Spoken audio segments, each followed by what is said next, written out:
Hey guys, this Queen here. Today we are going to be installing a new Redhead Gearbox, steering box. So I'm super excited about this. Anybody that knows anything about trucks knows that Redhead is the best when it comes to steering gearboxes. So I'm super excited about this. So let's get into the install, and we'll do the install, then we'll do the bleed procedure, and yeah, let's get into it. Try and keep everything straight. And so this wheel can't just spin in circles and mess up a bunch of stuff in there. I did just put my seatbelt through the steering wheel. I highly suggest leaving the little port caps and stuff, and these like spline protectors and stuff, just because it's you know, you don't want to damage anything, and these are heavy and awkward, and the last thing you want is to damage it. So doesn't really matter which bolt you get started first, as long as you can get a bolt started. You can see on the frame that both the bolts towards the front of the vehicle are a little, like the frame part of that is wider than this part right here, so make sure you get the bolts in the right spot. We're going to figure out the torque spec of that. 145 foot-pounds. Alright.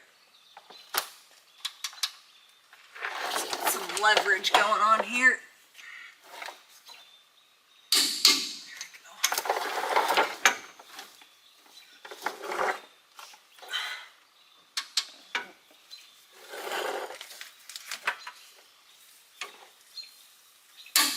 There we go. Alright, those are torqued. Actually, first we're going to do the shaft. So I didn't undo the seatbelt part of it, but I turned the key on so it's unlocked enough to where I might be able to turn this a little bit at least. Got that all on. This bolt's back in. This is the bolt that keeps that shaft, that little mini drive shaft thingy secured.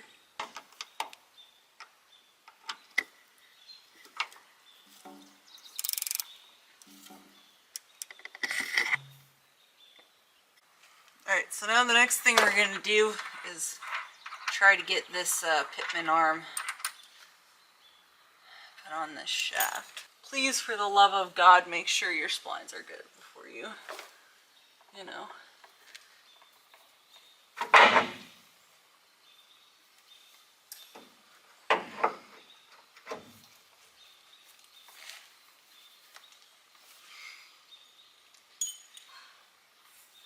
Alright, so this mounting nut is actually, when you torque that to 225 foot-pounds as per Redhead's instructions on their website, that is actually pressing this on to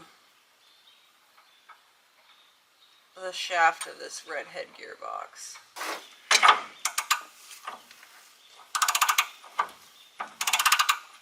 So this is a fitting that I will be replacing, because what in the actual hell. But for today's purpose, we are going to reuse it until I can get a new one. So this also gives me an opportunity. Redhead sends you new O-rings, and I don't care how good your O-rings look, you should put new ones on it. We're going to dig out O-ring. Redhead gives you a nice little pretty baggie with your little O-rings in it. Pop a new O-ring on there and lube this up with a little bit of oil, and then we're going to throw it in. Alright guys, we got the pump installed. I did finish getting the lines installed. I actually just did all of the lines and got new ones. I already had them ordered prior to this. Basically, replace the O-rings like I showed you, and then put everything back in the opposite, or the reverse order that you took it apart. And now we're going to cover the bleed procedure, because this is really important. Bleeding these systems, you do not want to damage the pump or damage that new gearbox, so we're going to go over the bleed procedure. The very first step is once you get all your lines on, obviously you need to make sure that you fill that pump to the freaking brim, let it sit a little bit, and keep freaking filling it. Make sure you do this first. Alright, so the first thing you're going to do is raise the front end of the truck off the ground. You can do that, or you can leave one end of the pitman arm disconnected, but I'm just going to jack the truck up. I have both the wheels off the ground, just barely, and once you have the wheels off the ground, then you can get in the truck.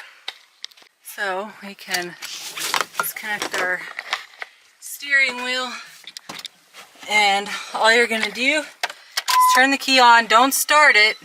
Alright, you're going to turn the steering wheel from lock to lock.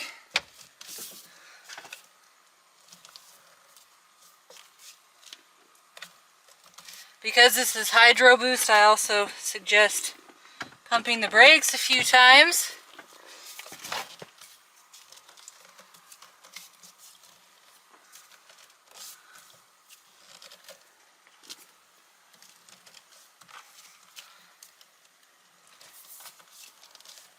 That is tight.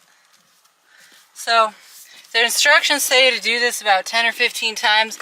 I won't make you watch me do this 10 or 15 times. Alright, after you do that, the next thing you're going to do is top off your steering pump. I recommend filling it like literally all the way to the top.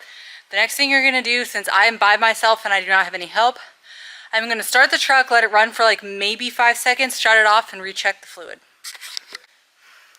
Making a massive freaking mess because I don't have a funnel, but that's okay. Alright, we're going to get in the truck. Don't laugh at me, this truck is tall. Alright, we're going to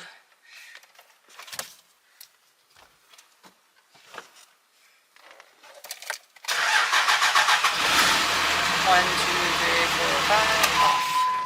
Check the fluid again. Alright, I topped it off. So now it says, so if you have someone that can pour it for you, you can just do this 15 to 20 times consecutively. But I don't, so what I'm going to do is I'm going to start it and I'm going to turn it just shy. They want just shy of the lock. 1 revolution per second-ish. Just shy of the lock. If I hit the lock, take it off the lock. You don't want it over relief. And I'm going to do that twice, or like 1 each direction. I'm going to check. And then I'm going to do like 3 each direction and check. And continue this until you're no longer losing fluid. So,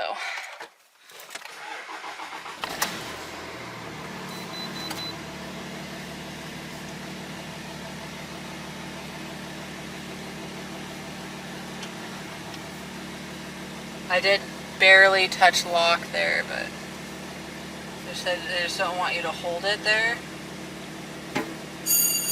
Oh, there's a wrench on the tire. We're going to do this twice and then go and check the... So because this is power boost, you also want to be cycling the brake pedal a little bit. So we're going to cycle the brake pedal a couple of times. And I'm going to shut it off and go check the fluid. Alright. Just gonna... Oh. That is so freaking tight. Let's make it out of the shop.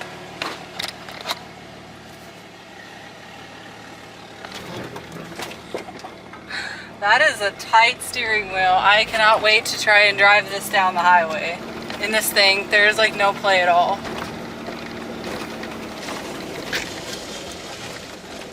I think that's about does her. Thank you, Redhead. Super excited.